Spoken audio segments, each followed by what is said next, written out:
everyone, welcome to my channel. Today I'm Tara with Pieces of Tara Artistry. Thank you for joining me.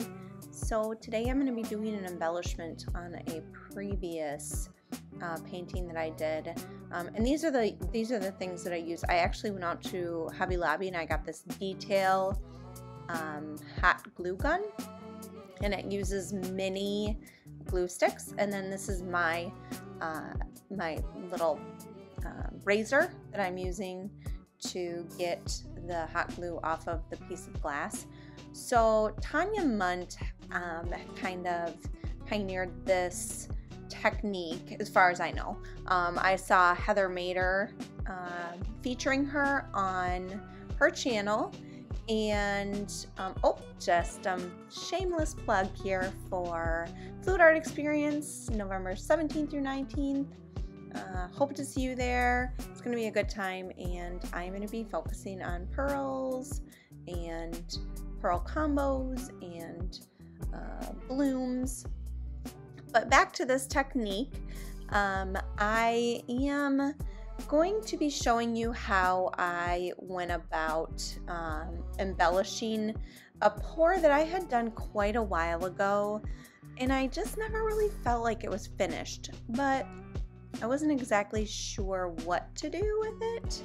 So when I saw Heather featuring this technique on her channel through, I think it was Tanya Mundt, that she had actually bought some art, I think, from Tanya, and had featured her in their Art Healing Hearts Facebook auction, and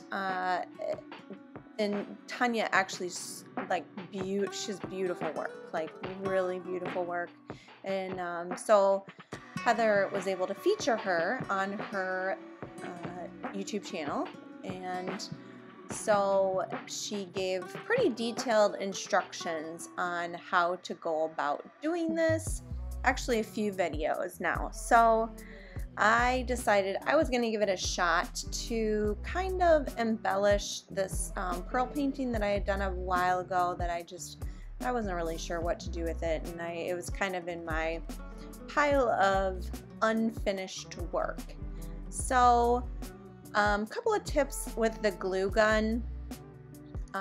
You want to not touch the glass. So basically what you're doing is you're putting down a sketch or whatever, something that you're copying, underneath a piece of glass, and you're actually glue gunning on the glass. So you'll see I'm just kind of wiping off some of the little strings that had accumulated there.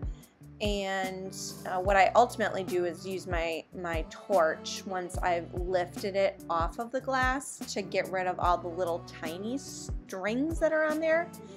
But yeah, this is how I kind of went about doing it. Like I said, I got that glue gun at Hobby Lobby. It was a detail glue gun, and it actually worked really good for this technique. But I have to say, you guys, it does take some practice. I bet you I did, I mean, I want to say probably 8 or 9 tests, trials, and actually this one that you guys are seeing isn't even the one I end up using, but it's the one I filmed. It's very, very similar. It's just, I think I liked the one that I used better because I was able to use a little bit thicker lines. And you want to make sure that all of your lines connect so that there isn't any like kind of pieces that are like disconnecting or on their own or whatever. So that's why you'll see on that far right lily pad, I didn't follow the pattern. I just made sure that my lily pads touched. So there you go. I was able to get it off super easy. You guys, I didn't have to even wait. Like, as soon as it was pretty much touch dry, I went ahead and started peeling it up. I mean, it was probably like 5 minutes, honestly. So, like, this is the piece. And I will link this piece in the description box because I really liked this piece. It's just that middle section wasn't what I wanted. So I took and I decided to add in color to that middle section, and so it's kind of like the lily pad and the lotus flowers are actually floating on water. And I used 3 different colors to make that color in the center, because when I started mixing the colors on the upper and the lower sections, I used a flip cup, and my colors, which were Prussian blue, blue-green, iridescent blue-green, and I think it's the Venetian blue. Yeah, that's right. So here's my colors.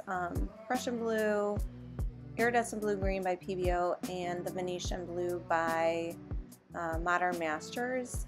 Those were all in the flip cup separately, but once they get in the flip cup, they kind of mix together. So I decided that I would mix all 3 together and paint that center, that color, and it actually turned out really well because it really incorporated all 3 of those colors that were in the upper and the lower portion. So it looked like a very cohesive piece when I was done. So here I'm going to take the Krylon Easy Tack spray adhesive, and this was actually a repositioning tacky glue, so you can technically reposition it if you don't have it down correctly, but you better be pretty quick about it and be pretty precise, because I suppose I could have pulled up, but those glue the glue that is on there is pretty delicate. So I think if I had needed to pull it up, I'm not sure it would have worked well. I feel like I would have probably broken some of the strands, but yeah, I think it actually turned out okay, that I got it pretty good the first try getting it down. So I positioned it. First of all, I decided which way I wanted to orient it, and then I just went ahead and I just pushed it down with my hands. And you know, when Heather did it, she said that she waited several hours. I literally waited several minutes, maybe. I just pressed it down and mixed up my colors. So the lily pad colors is going to be the Pebeo Iridescent green yellow, or I think that's what it is, yellow green, green yellow, and the olive green deep by Amsterdam. I mixed those together, and I used more of the iridescent color to make it lighter, but I didn't want it completely light. This is the pearl white for the flowers that I'm using from Modern Masters. And for some of the lily pads, I did just mix in the just a small amount of the iridescent green, yellow green, I'm not really sure, with the olive green. So I'm using my Fluid Art Co. palette knife. It's a very small one, and you can see that I was trying to figure out how I was going to do this, because I used fluid paints. I mixed them up just with Floetrol and the paint, and so I wasn't exactly sure. Heather said she used a Q-tip. I didn't find, I think it was because my detail was so small, I didn't find that worked for me. But I did like how I could get in the corners really easy with my palette knife. So I decided I would just continue using the palette knife and kind of dunk. I would get a good amount on the tip of the palette knife, and then I would just put it in those little areas between the glue. And I did notice, and I'm not sure if the others have this issue, but I did notice that when I put in the fluid paints, that the fluid paint would kind of flow underneath each of those glue areas, but it never went beyond the glue area, if that makes any sense. It didn't kind of bleed outside of that area, so I was fine with it. But I was also pretty careful not to like over flood those sections of the where I'm you know, putting this paint in to make the flowers and the lily pads. So I'm gonna just speed this up because it would be really boring for you guys if you had to keep watching me do this for the next, I don't know how many minutes. I think it took me, this was one of those processes where I thought it was funny because I do mostly fluid art, and it doesn't take that terribly long to finish a fluid art painting. But my dad, DJ Fluid Arts, he has his own channel, so check him out. He does a lot of these like John Beckley inspired pieces that are like literally layer after layer, and you're taping and you're waiting for that to dry, and then you're pulling the tape and you're doing another section. And I really started to appreciate his patience with his art because I'm not used to that at all. And for a couple of these processes, like this process, after I was done putting all of the paint in these sections, you have to wait a while because fluid paint takes a while to dry. And because it was such a thin amount or a small amount, it didn't take forever to dry.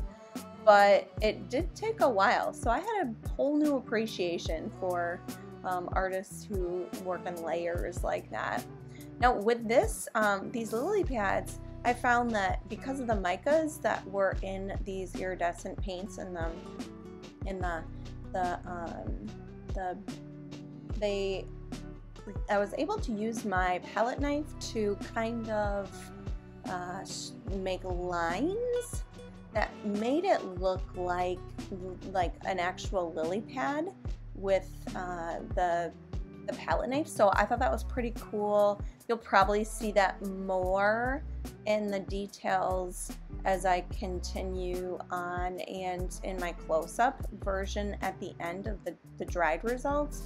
So yeah, that worked out really good especially because those micas, they let you kind of see the lines without creating lines, different lines or a different color line. So yeah, I really enjoyed this process. I did use a couple of different colors. You'll see that I used a little bit of a darker lily pad in there with that olive green, and just to kind of create a little bit of dimension.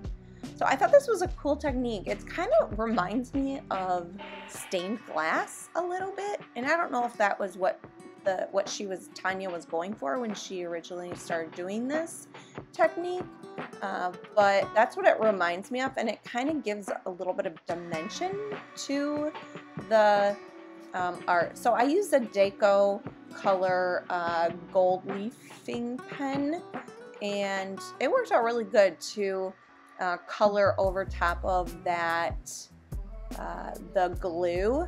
You just have to be super careful because I did kind of get some in between one of my one section here, and I ended up having to do like kind of use some alcohol to remove, and I didn't really keep any of the paint that I used underneath, so it did remove a tad bit of the color, but it was able actually to like fade into what the background was, so it actually ended up fine. So here it is, it's all done, and this is the final result.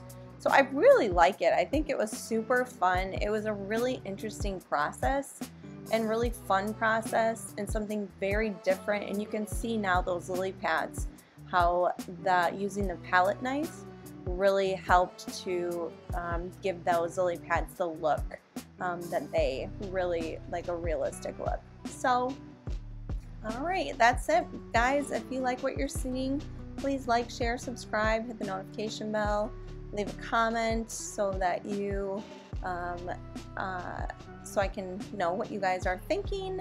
And I appreciate you being here. And please check out the Fluid Art Experience, and hopefully I'll be able to see you guys there. All right, y'all. You guys have a good one. Bye.